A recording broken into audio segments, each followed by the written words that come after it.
Okay, இப்போது எல்லா பஞ்சஸும் ஒட்டுக்கா ஒரே மாதிரி எப்படி யூஸ் பண்ணணும் அப்படிங்கிறத சொல்லல. ஒரே டைமில் கை மாறி மாறி எப்படி யூஸ் பண்ணணும் அப்படிங்கிறத பார்த்து.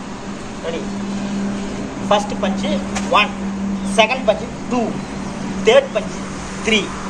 இப்போ 1 2 3, 1 2 3, 1 2 3, 1 2 3, 1 2 3, 1 2 3.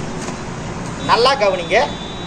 ஒரு கை மேலே, இன்னொரு கை சென்டர், இன்னொரு கை கீழே, மாறி மாறி அடிக்கணும். 1 2 3, 1 2 3, 1 2 3, 1 2 3, 1 2 3, 1 2 3. ஃபஸ்ட்டு ஃபேஸில், ரெண்டாவது சோலார் பஞ்ச், 2, தேர்டு கிரைண்ட். ஓகேங்களா?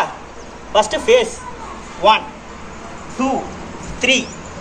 ஒரு ஆளை ஆப்பனண்ட்டை அடிக்கும்போது ஸ்பீடாக அடிக்கணும் அப்படின்னா குறைஞ்சபட்சம் 3 பஞ்சு அப்ளை பண்ணலாம். இப்போ நேராக நிற்கிறோம்.